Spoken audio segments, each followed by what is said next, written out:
Then explain the service strategy life cycle stages. Okay, there are various stages actually. Uh, then we describe the portfolio management process objective, demand management process and its impact. Excuse me. Excuse me. And IT financial management process and sub process, and finally the ISO 20,000 standards and their relevance in ITI. Okay. Okay, so let's start. Okay, it's already given here what ITIL strategy is. Okay, service strategy, it aids the organization to understand the merits of using a market driven method. Okay, so what is market driven method actually? So these are actually strategies, okay, that companies adopt to, you know, it is actually a long term planning, you can say, of a business to provide the maximum value or advantage to the customer. Okay, so the basically the main target of this strategy is to provide the maximum value to the customers. Okay, so That's right. yeah, so basically it is basically the competition intelligence, like importance of understanding the competition as well as the customer, then removing the walls between the business functions. Okay, then market orientation, which leads to superior organizational performance and so on, basically. Yes, to increase the value of the customer. Okay, so to succeed, organizations have to deliver and support services and products that their customer need. So service strategy aids them to do this by fostering a practice of service management for managing IT services. Next is no organization Mhm. performs in a vacuum. Customers always have options. Even government and non-profits where social services compete for tax dollars and contributions. Competitive forces oblige that an IT organization does its job better than the alternative. So the service strategy is all about placing the organization as non-optional. So there are various process areas, and they are the demand management and business relationship management. You have financial management for IT services, portfolio management, and strategy management for IT services. So we'll go through all these areas in details. Mhm. Next is the objective for service strategy. So basically the objective, so it guides the, it's already given in the slide, I'll just share it. It guides the Yes, ma'am. organization in Mhm. different ways to transform service management from an organizational capability into a strategic advantage, and to then think and act in a strategic manner. So it clarifies the relations between various systems or processes, services, and the business models that they support. And there are also some other objectives, which are resolving the conflicting demands for services, differentiating the organizations, making solid cases for investment, improving service quality, providing business stakeholder value, and so on. Then next is value to the organization or business of service strategy. So it offers guidance on designing and put in position service management as a strategic asset. It sets principles for developing guidelines, processes across the service lifecycle, and service management policies. It sets expectations and objectives of performance in serving customers and market spaces, recognizes and prioritizes opportunities, makes sure that the organization manage the cost and risk associated with their service portfolios, and asks questions and plans a strategy for how to do something before progressing. Okay. So next we have the service strategy process. So it is concerned with the development of service concepts in preparation for selection of services to be provided. So there are basically four major activities for the process. One is define the market.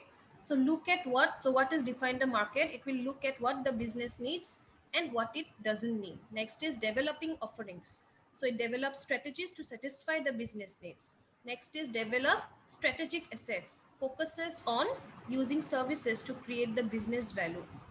And finally, we have the prepare for execution. So select appropriate strategy to deliver the services. Okay, so these are important. Okay, you just go through them. Wait. Yes, ma'am. Next.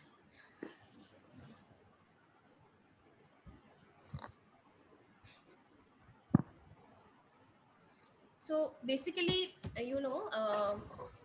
this define the market.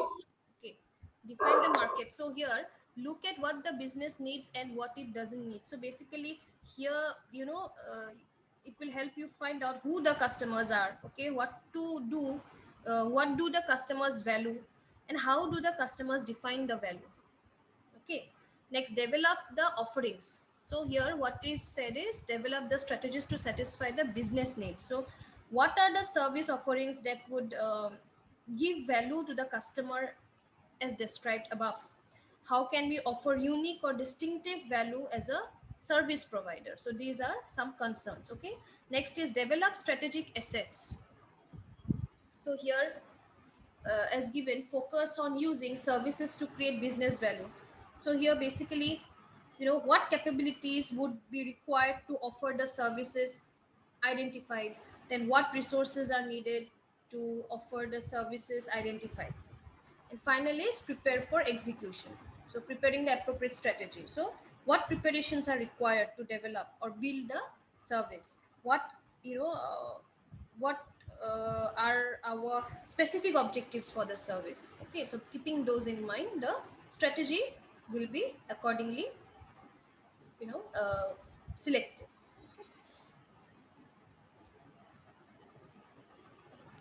Okay, ma'am. Okay, next, we have the service portfolio management. Okay,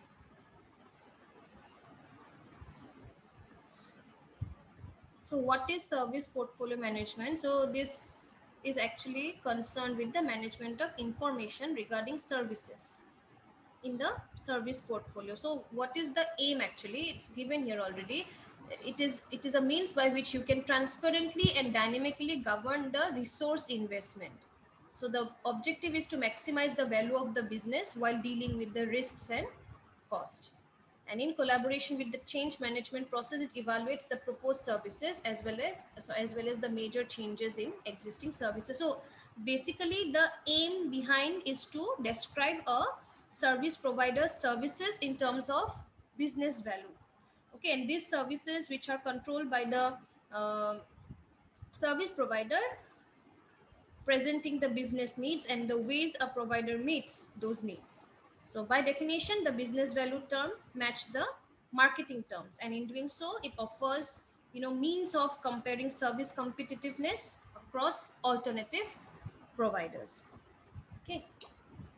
So we next come to the objectives of wait,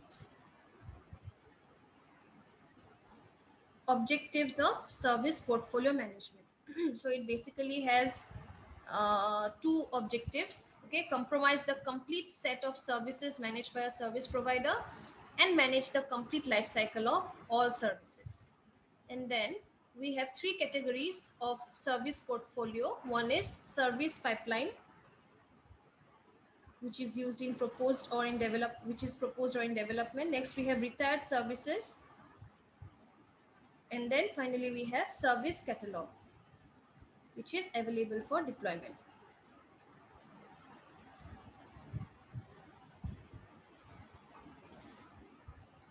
Okay.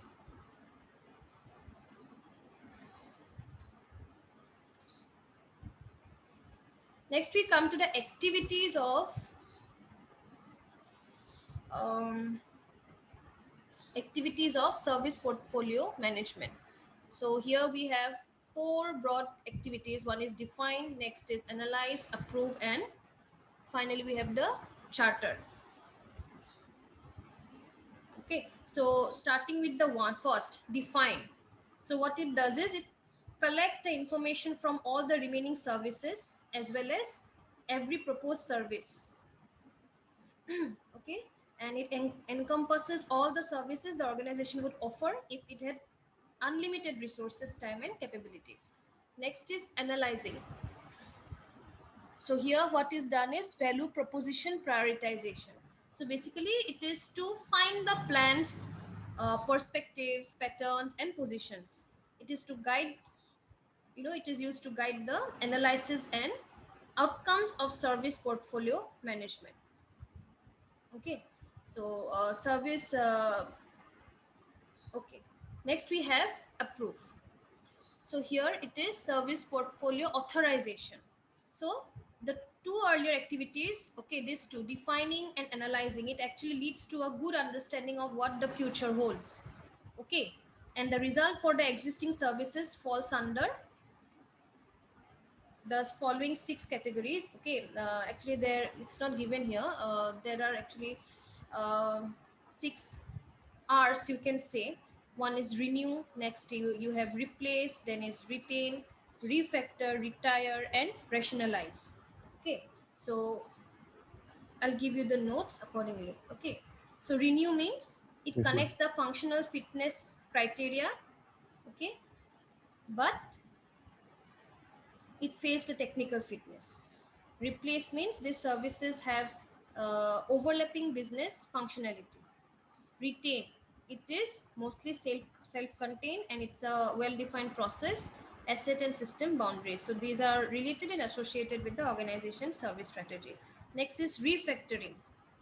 So here the service can regularly be refactored to contain only the core functionality with other common services used to offer the remainder.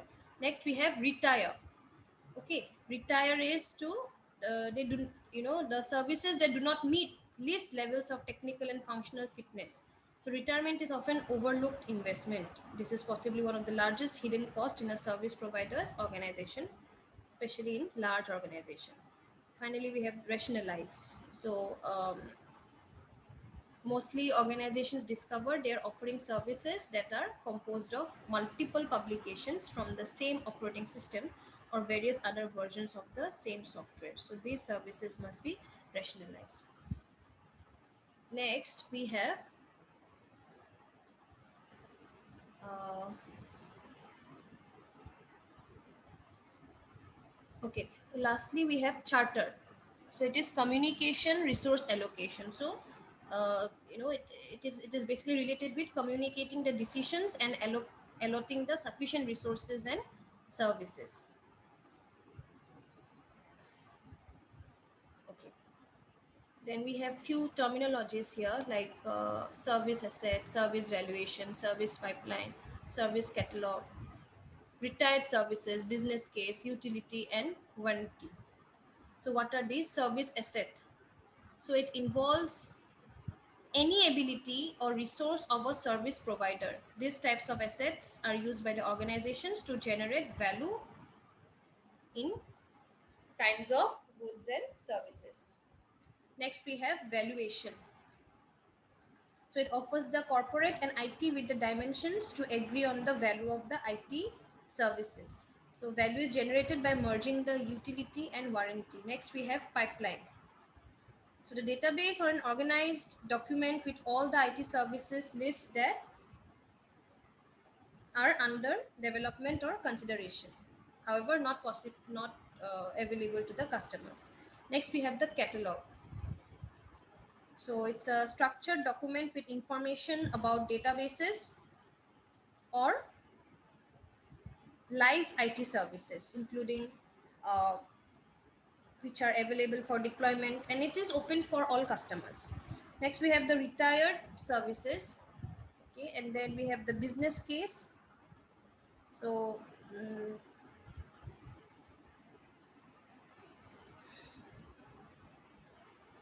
so a model of expectations that are that the service should achieve the justification for following a course of action to meet organizational goals. Next, you have utility. So it is the functionality that is provided by a product or service to meet a specific need. And then finally we have the warranty. It is basically a kind of promise that a service or product will meet its agreed requirements. Then RTB, TTB and GTB. So these are some abbreviations under warranty. So RTB means run the business, TTB means transform the business, and GTB means grow the business.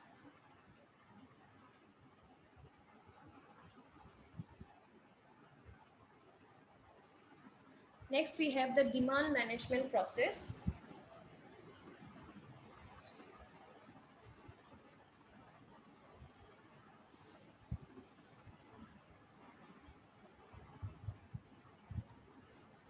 Okay, so what is demand management process? It's given here. So basically, deciding whether to deliver a service, IT service management must understand the patterns of the business activity linked to the service. So while it is important to avoid having insufficient capacity, excess capacity is also a business risk involving expense which normally cannot be recovered, since customers cannot be expected to pay for capacity they are not using. So patterns of business activity are thought concerning the transaction volumes. So ITIL recommends the other factors to be considered, such as source of the demand, tolerance for delay, and special needs such as enhanced security. Therefore, the job of demand management basically is to recognize the appropriate pattern of business activity and to associate them with the user portfolio. And this becomes vital input to the capacity management process in the service design lifecycle phase. Therefore, in short, you can think of the demand management process. The purpose is to anticipate, understand, and influence customer demand for the services.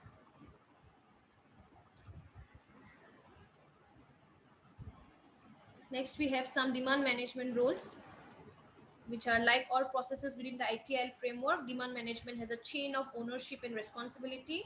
The owners are known as business relationship managers. Business relationship management generates and fosters the connection between the service provider and the customer.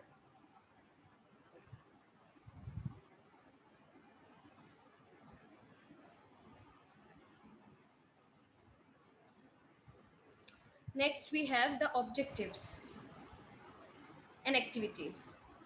So this process basically involves three main actions: analyzing current customer usage of IT services, anticipating future customer demands for IT services, and influencing consumption as necessary by financial or technical means. So, starting with the first, it is basically analyzing customers' current customer usage of IT services. So, it's a simple way to do this. Okay, so the simplest way to do this is to analyze the request problems and the service desk data regarding the various incidents, and the uptime and network usage can be measured with the help of a service dashboard, such as the kind used in the network operations center environment. Next, anticipating future customer demands for IT services. So here the business relationship manager comes into the picture. So he or she might speak with the customer directly about the estimated needs. He will analyze the ticket or trends in usage and will make educated projections about future usage. Next, we have influencing consumption as necessary by the financial or technical means. So here, if the customer uses more service than expected in the SLA, so a service provider may charge fees for the extreme consumption to balance the cost of the demand. We also have few more like okay, under this we have two more: prognosis and demand control. So demand prognosis here, the business relationship manager examines the IT service consumption, okay, like how much frequency is used, volume, duration, location. Okay, and in demand control, uh, it is basically a way of providing control IT service consumption. So this can be completed through technical means or financial means.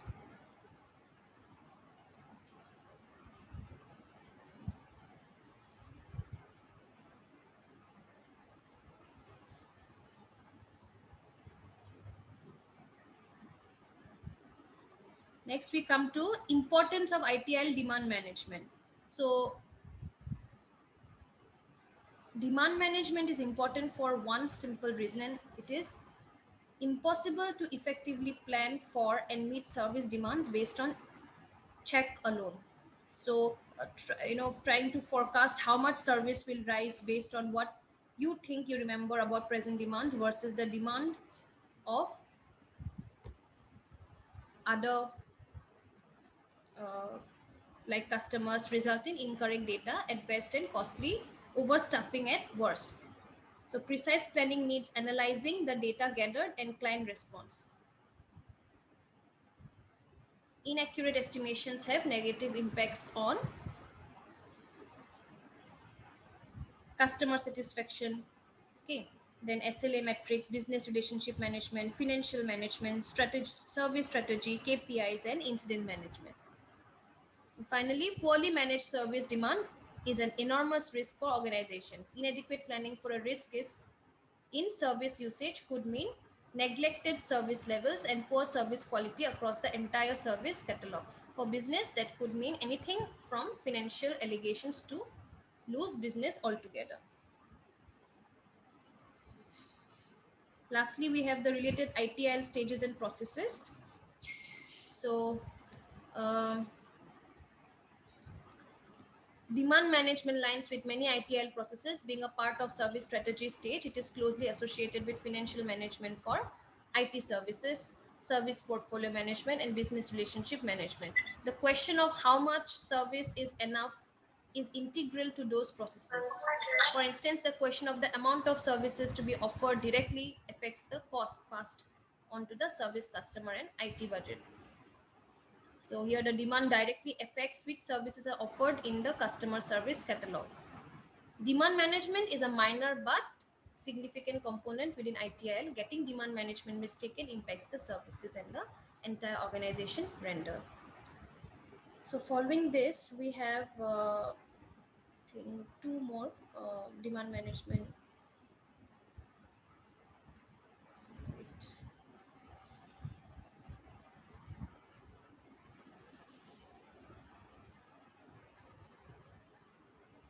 Yeah, this we will continue in the next class. Okay, three more left. This will continue in the next class. Okay. Okay, ma'am.